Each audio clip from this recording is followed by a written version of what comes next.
May TV na kami. Let's do the unboxing. For i-back pa. TV na kami. Ang unang TV sa bahay ng Pamilya Mateo.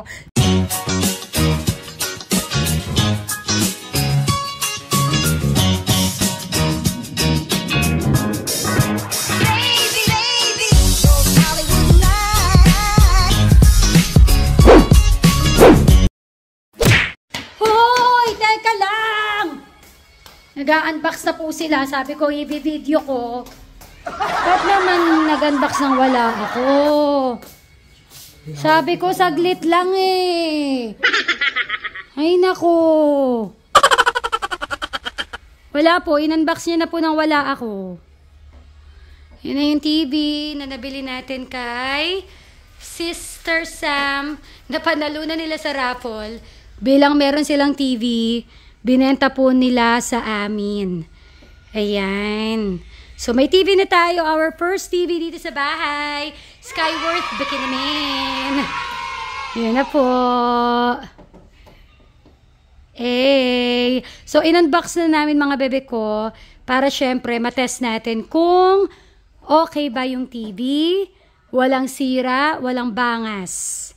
So, saan natin siya ilalagay dito muna? Mahal? Mahal ko. Yeah. Dito? May saksakan naman, di ba? Ayun ang saksakan eh. So, dito banda. Yan. Abala po ako sa ibaba, nag-aayos ng mga label ng ating mga spices. So, itinapos ko lang yon. Ipasilip ko sa inyo mamaya yung yung ginawa ko. Sobrang happy lang ako. Actually, dito sa kwarto, naayos ko na yung sa mga lagayan ng shampoo. Nag-DIY lang ako. Although, pwede naman sanang bumili ng handa na. Pero mas makakatipid ka kasi kapag ka nag-DIY ka. So, eto na siya. Ayan. Nabili ko lang tong bottle online. Tapos, eto, actually, pinagawa ko to. So, nabili ko lang din sa basta pag tinype mo sa Shopee, lalabas yung, kunyari, label Chinemenis. Ayan. So, customize siya with Pamilya Mateo. At yung ginamit kasi niya na papel dito, yung pwedeng mabasa. Yung meron kasi akong photo paper, pang photo lang talaga siya, sticker paper. Wala akong ganitong papel. So, i-figure out ko pa kung saan makakabili ng ganitong klaseng papel. But yeah, ang aesthetic niya na tingnan mga bebe ko. O, diba? Ang problema lang, eto, hindi ko siya mailipat dito, kaya wala pa tong laman. Kasi parang kailangan ko ng, anong tawag dun? Yung botido. Basta yun na ilalagay dito. Ayan. So, syempre, ang sabon namin dito ay Icy Glow Kojic Soap at Kagwapa Mo Pure Bleaching Soap. Papa, call me pag bubuksan mo na yan, ha? Pa, bubuksan mo na ba? Okay. Sige, I'll wait here. So, sa ngayon, Japanese style ang aming eksena. Wala pa tayong bed frame. Ito yung kama namin. Noon pa to, dalaga pa lang ako. Ito na yung kama ko. Eurotex yung brand. Ito naman, topper ito na ginawa muna naming kama para dito magpagulong-gulong yung mga bata. So, ang eksena namin dito, alam mo yung parang sa yung pinuntahan namin na scenery spa, parang ang peg namin ngayon dito, parang ganun. Tapos, eto yung view namin. O, diba? Yung kortina na yan, nabili namin sa TikTok. Magkano per panel? Mga 385 per panel. O, diba? So, yan. Hindi pa pala ako nakapag-intro. So, hello mga daydong day. Welcome to another vlog. Namiss kong mag-vlog. Napaka-busy kasi ng mama mo. So, yan. Ito po ang ganap ng Pamilya Mateo for today. May sinasabi si Dodong Philip. Ano sinasabi mo? Kung magsabi. Marami kasi akong toyo for today's video. Ipasa mo pa sa akin. Tinotoyo po si Mama Colleen. Pero syempre, sabi nga, kailangan natin ng diversion. So, ito, nag-vlog tayo. Kasi nga, matindi ang toyo ko. Toyo level 999. Kayo, ano ang level ng toyo nyo ngayong araw na to? Comment down below.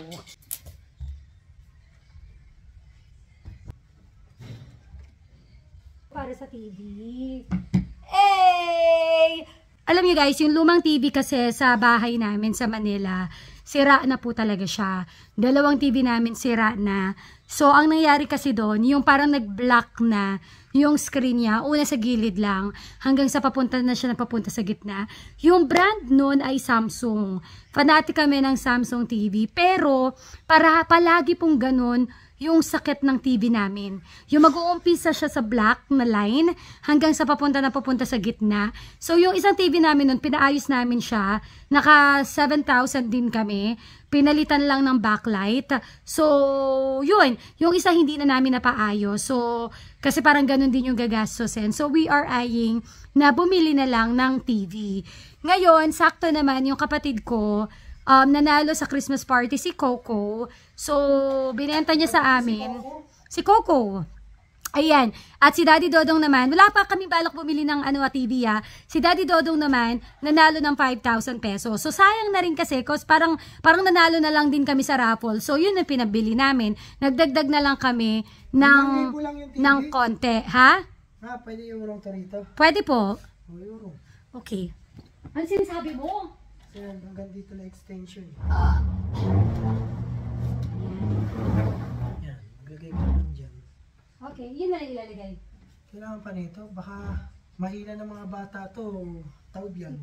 Okay. Pwede naman, maganda naman. So yun. Bakit ako may toyo?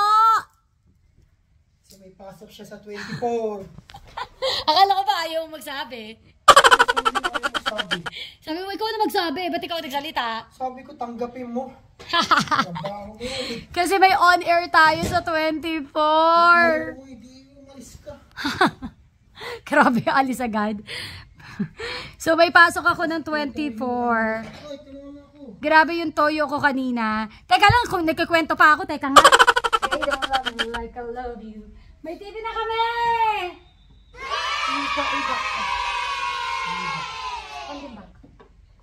No, may TV na kami.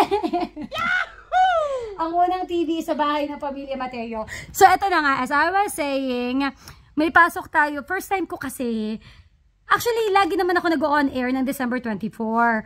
Pero maaga ako nakakauwi. Like, nandito na ako ng mga 5 p.m., 6 p.m. Ngayon kasi, yung duty ko, 3 p.m. to 9 p.m. So, anong oras makakarating? It's been a tradition, batang-bata pa lang kami noon, na ang celebration talaga namin. I think ganon din kayo, December 24.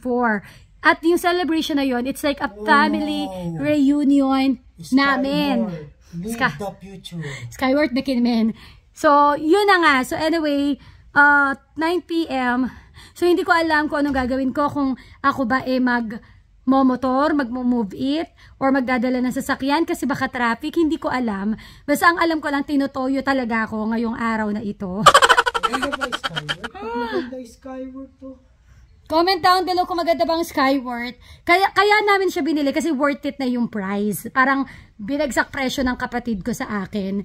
Parang original niya ay nasa 24. Sa Shopee niya nakita. So parang binigay lang sa amin ng 15. So yun.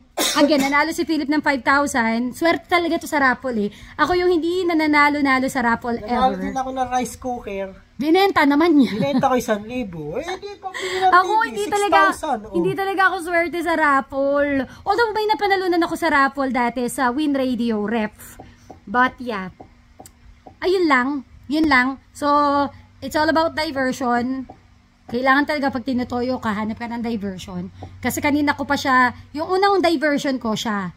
Nasusungitan ko siya kanina pa. So, ayan na ang aming TV! Password ako. Blur. Blur. Let's get their reaction. Look, come here.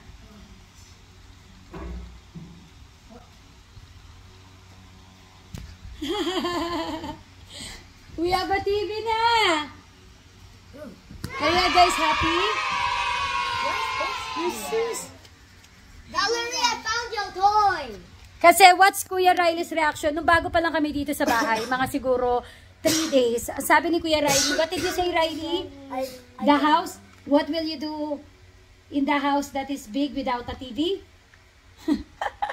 Sabi niya talaga, Mami, what will we do to our house if we don't have TV? So, ayun na. I remember. Yeah, what did you say exactly? Come on, here.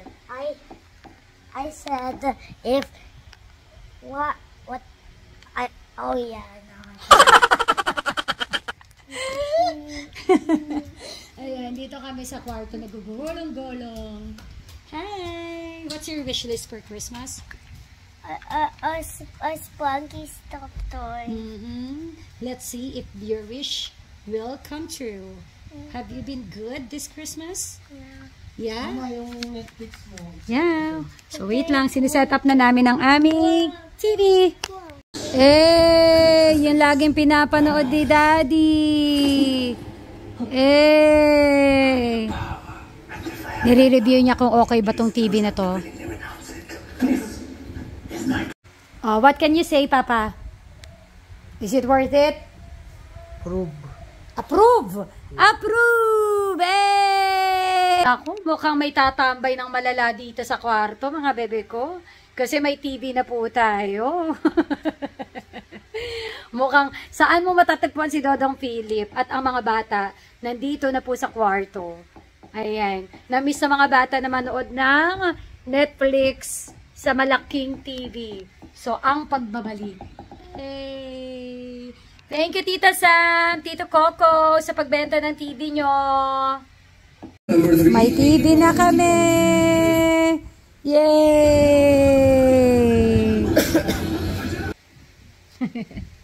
Ayan na! So, ito yung sinasabi ko na pinagkaabalahan ko mga bebe ko. Ayan. Naglinis na rin si Ate Bing dito sa ibaba. So, ito yung mga pinrint ko gamit ang ating printer. Kasi nakabili na rin tayo ng printer sa wakas. So, ano talaga yan, Mi? May nakalagay na Pamilya Mateo. O, san ka pa? Inayos ko yan, mga Mi. Para yung mga magluluto dito, hindi na maliligaw. Nasaan ba yung ano? Ano ba to? Kasi last time may mga nagluto dito sa bahay. Ano ba to? Ano ba yan? O, ngayon meron ng label. Pangarap ko lang yan dati, yung ma-achieve yung mga ganyang pagka-aesthetic sa kusina. Pero sa ngayon, ito pa rin po yung kusina namin. Again, hindi pa natin napapagawa. Wala pa tayong budget. At saka, basta, yun na muna. So anyway, ito naman yung ating kapihan. Dito ako naggupit kanina, di ko pa nililigpit. Nagprint na rin tayo para sa creamer, sa coffee. Naghahanap ako ng ganito na lagayan sa Shopee. Walang lumalabas ngayon. Ito kasi, ito pa yung dati, pandemic days pa to. Hindi ko pa siya malagyan ng label kasi naghahanap nga ako ng ganito na specific. Pumunta na ako sa SM, pumunta na ako sa Shopee, sa TikTok. Wala akong makita. Kaya for the hanap pa tayo. Pag nahanap na natin yon, magiging uniform na po sila. Ito nabili ko lang din to sa Shopee. Nasa 400 plus. So, ayan. So, nagliligpit na kami. Paghahanda kasi dito kami magki-Christmas. Dito sa aming bahay. Yun nga lang. Anong oras ako makakarating sa Pasko? Pero si Mama na lang yung magiging punong abala sa pagsaset up dito sa bahay. Tapos, yun, si Dodong Philip din kasi may pasok din siya ng 24. Makakarating na siya dito mga 8 p.m. Kaya ang punong abala sa Christmas Eve preparation, si Ma'am si Olive. Kasi si Ate Bing ayaw magpasko sa amin. No. Ate Bing, last Christmas mo na, ayaw mo pa sa amin, ha? Mag-seminar kayo, last Christmas mo na, iwan mo na kami. Ayaw pa never nag-celebrate si Ate Bing ng Pasko. Kailan ka nag-celebrate ng Pasko sa amin? Unang taon lang. Hindi. Oh. Hindi. Where? Basta yung kumpleto pa kayo dun sa Maynila. Sila Ate Tina, sila Kanya. Di na pupunta pa dun. Oh, dito naman kami nag-Pasko ever Doon sa Maynila. So, ayun. Ito pala, nabili ko yung divider sa Princess Divider. Shout out to Princess Divider. Sa kanila ko nabili yan. Kagabi ko lang in-order. Taga Taytay Rizal lang sila.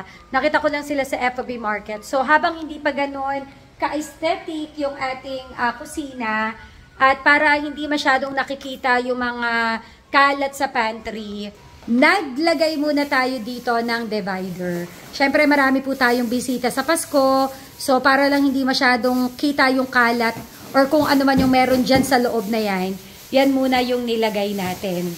Yan. So, pag pumunta ka dito, makikita mo na dito yung mga grocery item.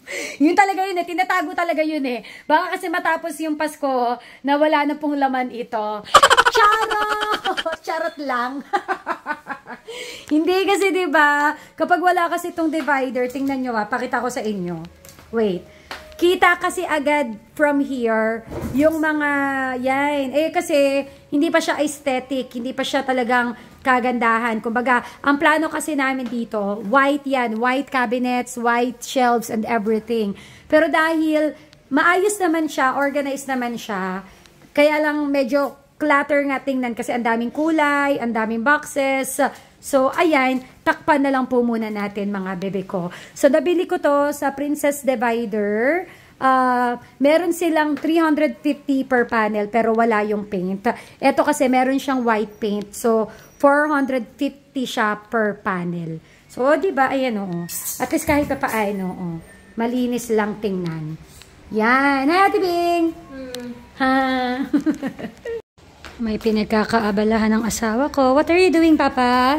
Cellphone repair siya. Meron pa nga ayusin yung tablet ni Baba. Di pa rin po napapaayos. Hindi po, ma'am. Ano pong problema? LCD, touchscreen? Hindi po nag-open po. SIM card, open line. Hindi ka na ang ginagawa mo. For the mic. Hindi. Extension? Speaker.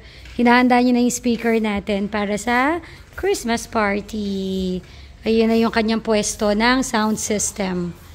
Ayan. So, ngayon, ito pa rin eksena natin. Mamaya, pupunta kami ng SM. May mga kailangan kaming bilhin.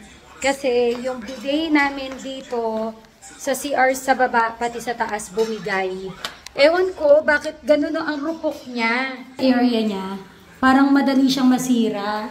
So, bibili kami ngayon sa SM ng ganito. Parang ayoko na nga ng ganito kasi ganun din yung sa taas na sira din Yun. Marami pa kaming errands for today's video. Ang daming dapat gawin. Kaya, yun, samahan kami.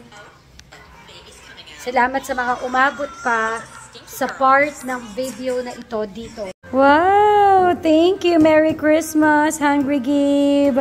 Ang sarap! Perfect ngayong Christmas season. Check out na kayo, order na kayo. Ano check out? Order na kayo for ACOS. Sobrang sarap ng kanilang mga pastries. Maraming salamat po. Maraming salamat. Wow, sarap nito. Thank you po.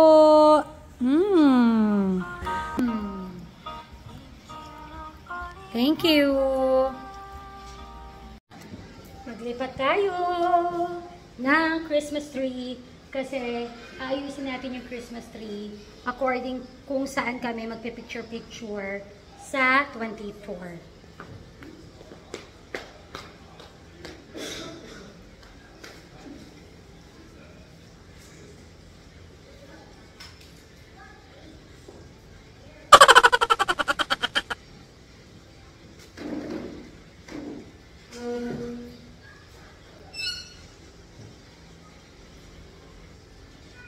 Walang multo. Inuurong ko lang yung Christmas tree kasi para maging maluwag itong area na to bilang maraming tao sa bisperas ng Pasko dito sa bahay.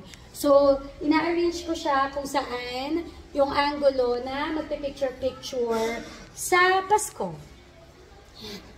Bigat ah.